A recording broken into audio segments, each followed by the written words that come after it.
Halo, selamat pagi Bapak Ibu dan Saudara dikasihi oleh Tuhan. Kita berjumpa lagi dalam Salam Pagi.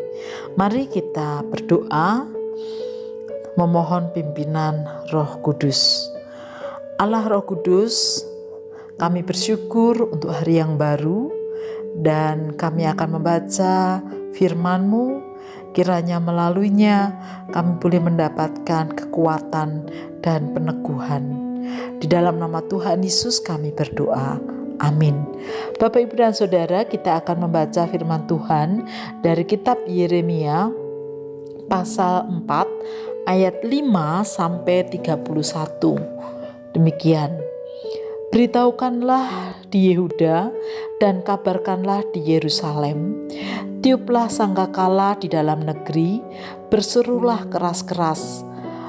Berkumpullah dan marilah kita pergi ke kota-kota yang berkubu. Angkatlah panji-panji ke arah Sion. Cepat-cepatlah kamu mengungsi, jangan tinggal diam. Sebab aku mendatangkan malapetaka dari utara dan kehancuran yang besar. Singa telah bangkit dari belukar, pemusnah bangsa-bangsa telah berangkat, telah keluar dari tempatnya untuk membuat negerimu menjadi tandus. Kota-kotamu akan dijadikan puing, tidak ada yang mendiaminya. Oleh karena itu lilitkanlah kain kabung, menangis dan merataplah.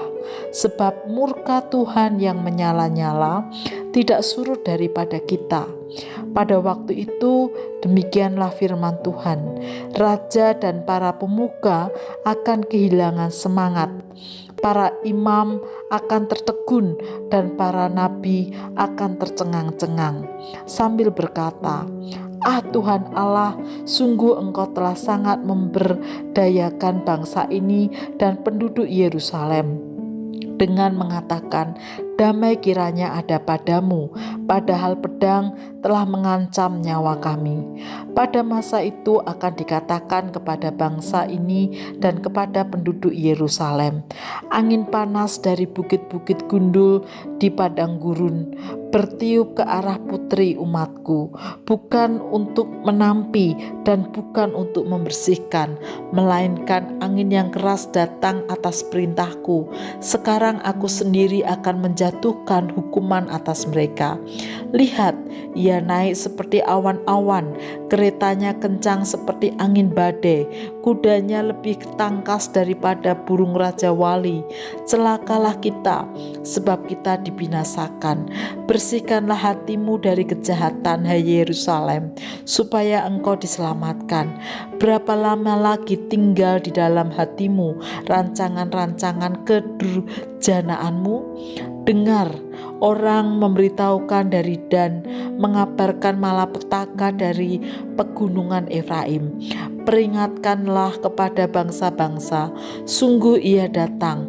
Kabarkanlah di Yerusalem, pengepung datang dari negeri yang jauh, mendengarkan suaranya terhadap kota-kota Yehuda. Seperti orang-orang yang menunggui ladang mereka mengelilinginya dari segala pihak. Sebab Yehuda telah memberontak terhadap aku.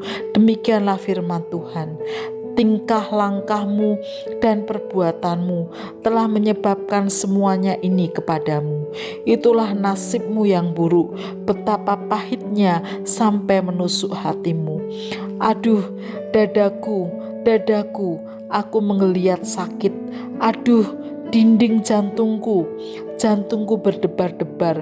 Aku tidak dapat berdiam diri, sebab aku mendengar bunyi sangkakala, pekik pekerang, kehancuran demi kehancuran dikabarkan. Seluruh negeri dirusakkan, kemahku dirusakkan dengan tiba-tiba, tendaku dalam sekejap mata.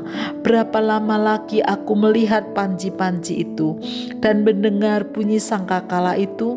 Sungguh bodohlah umatku itu, mereka tidak mengenal aku. Mereka adalah anak-anak tolol dan tidak mempunyai pengertian.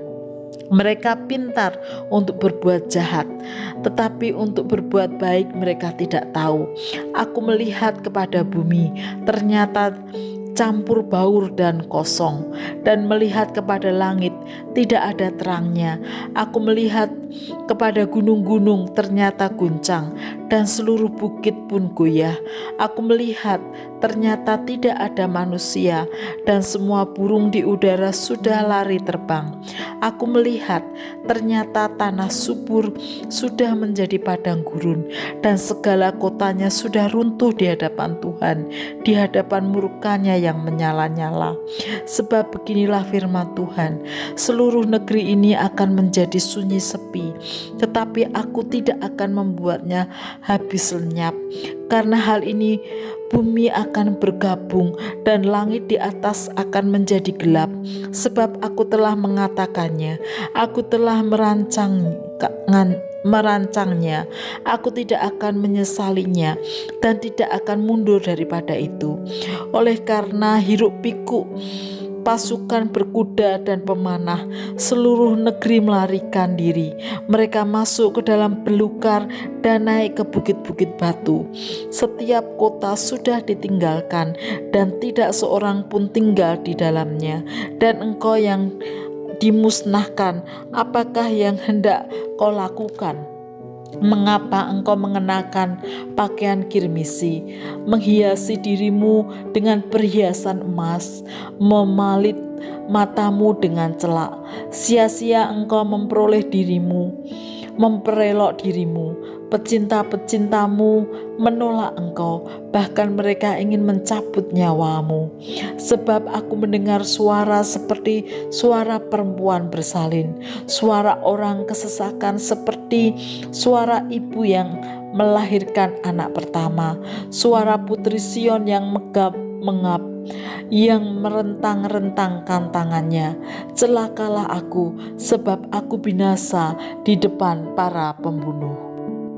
Bapak, Ibu, dan Saudara yang dikasihi oleh Tuhan, dari bacaan kita pada pagi ini, ayat 14 dikatakan, bersihkanlah hatimu dari kejahatan, hai Yerusalem, supaya engkau selamat. Berapa lama lagi tinggal di dalam hatimu rancangan-rancangan kedurjanaanmu? Ya, hati adalah pusat kita merasakan, tetapi juga sekaligus merancangkan sesuatu yang baik maupun jahat. Memang hati seseorang tidak dapat dilihat oleh orang lain, tetapi Tuhan melihatnya dan Tuhan mampu menyingkapkannya. Sehingga ketika hati umat diliputi dengan kejahatan dan rancangan-rancangan jahat, Tuhan mengingatkan kepada mereka, karena hal itu tidak akan membawa keselamatan, melainkan pada kebinasaan. Bapak, Ibu, dan Saudara, dari hal ini kita belajar betapa pentingnya menjaga hati kita agar tidak jatuh pada rancangan-rancangan jahat kepada sesama, karena Tuhan melihat hati kita. Mari kita berdoa. Tuhan Yesus, tolonglah kami agar kami terus menjaga hati kami dari segala yang jahat, supaya sikap dan perilaku kami membuahkan perbuatan-perbuatan yang baik. Di dalam nama Tuhan Yesus kami berdoa.